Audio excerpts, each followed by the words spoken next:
யார் சொல்லிட்டு இருக்காங்க சொல்லுங்க. ஆளுங்கட்சி தானே, அப்போ திமுக தானே.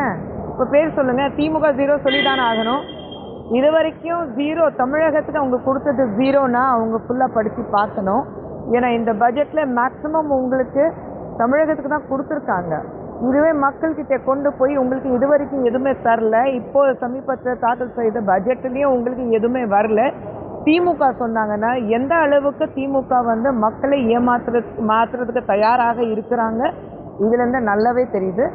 மக்கள் படித்தவங்க தினமும் பேப்பரில் வருது, நியூஸில் இருக்குது. நாங்கள் ஒன்று சொல்கிறதுக்கு இல்லை. நியூஸ் பேப்பர் பாருங்கள், கம்ப்ளீட்டாக பட்ஜெட் பாருங்கள். ஒட்டுமொத்தத்தில் இந்தியாவிலே இருக்கிற நம்ம நாட்டில் இருக்கிற எல்லா மாநிலத்திலையும் கம்பேர் பண்ணும்போது தமிழகத்துக்கு இன்ஃப்ராஸ்ட்ரக்சர் மூலமாக எவ்வளோ கொடுக்கப்பட்டிருக்கு ஒரு தடவை பாருங்கள். அதுக்கப்புறம் திமுக காரங்க கிட்ட நம்ம பேசுவோம். ராகுல் காந்தியோட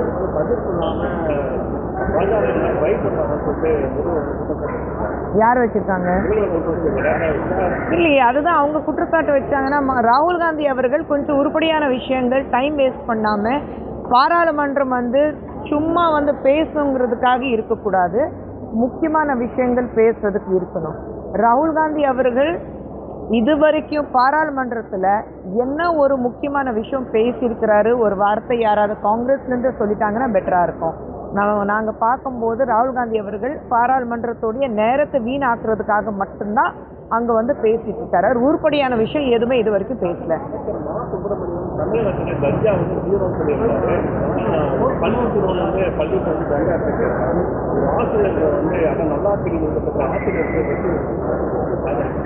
நாங்கள் தான் அப்போலேருந்து சொல்லிகிட்டே இருக்கோம். தமிழகத்தில் இன்னைக்கு போதைப் பொருட்கள் எந்த அளவுக்கு குழந்தைங்களுக்கு ஈஸியாக கிடைக்குதுன்னா அது டெய்லி நியூஸ் பேப்பர் பார்க்கும்போது நமக்கு தெரிய வருது. எத்தனை குழந்தைகள் பள்ளிக்கூடத்தில் படிக்கிற பசங்க இருக்கட்டும், கல்லூரியில் படிக்கிற பசங்க இருக்கட்டும், போதைப் பொருட்களும் மட்டுமல்ல, டாஸ்மாக் வீட்டு பக்கத்துலேயும் சரி, ஒரு ஃபேமிலி குடியிருக்கிற இடங்கள் இருந்தாலும் சரி, ரெசிடென்ஷியல் ஏரியாஸ் இல்லை காலேஜஸ், யூனிவர்சிட்டி, ஸ்கூல்ஸ், அது எல்லா தெரு டாஸ்மாக் திறந்து வச்சுட்டு இன்னைக்கு தமிழகம் முழுவதும் நீங்கள் வந்து எங்களுக்கு அவ்வளோ காசு வருதுன்னா அதுக்கு ஒரே காரணம் டாஸ்மாக் மட்டும்தான். அதுக்கப்புறம் அது தாண்டி வேறு எந்த மூலமாக வந்து உங்களுக்கு பொருளாதார ரீதியாக உங்களுக்கு தமிழகத்தில் வசதி வருது கொஞ்சம் சொல்லுங்கள்.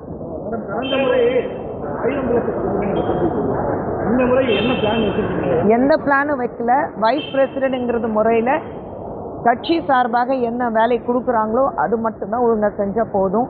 இந்த தேர்தலில் நம்மளுடைய தேசிய ஜனநாயக கூட்டணி அடியில் எல்லாரும் வேலை செய்கிறோம். ஸோ நான் இந்த இடத்துல போட்டியிட போகிறேன், நான் அந்த இடத்துல நிற்க போகிறேன், அது முக்கியம் கிடையாது.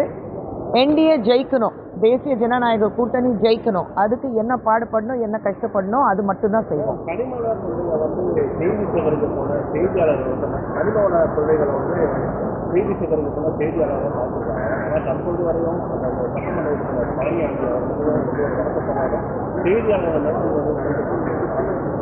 இல்லையே, அது எல்லாமே வந்து ஒரு மைக்ரோஸ்கோபிக் லென்ஸில் பார்க்கக்கூடாது. ஐ திங்க் சட்ட ரீதியாக என்ன இருக்குது, சட்டம் மீறி நீங்கள் போகும்போது அது விஷயங்கள் நடக்கும்.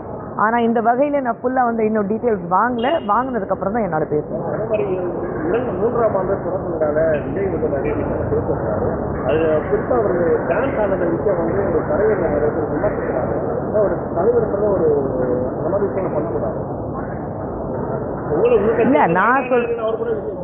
இல்லை நான் சொல்கிறேன், யார் தாக்குறாங்களோ அவங்ககிட்ட தான் கேள்வி கேட்கணும். யார் நயனார் சார் கேட்கணும். ஒரு நாகரிகம்னு ஒன்று இருக்குது, மேடை நாகரிகம்னு ஒன்று இருக்குது. இப்போ நீங்கள் வந்து மேடையில் ஒரு சாதாரணமாக ஹீரோ மாதிரி நீங்கள் போய் ஆடினீங்கன்னா அது வேறு மாதிரி போகும்.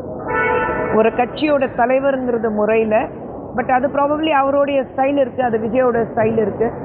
மக்கள் வந்து விஜய் என்னத்தான் ஒரு தலைவர் இருந்தாலும் விஜய் வந்து ஒரு நடிகர், ஒரு மிகப்பெரிய டான்ஸர் அப்படி தான் பார்க்குறாங்க.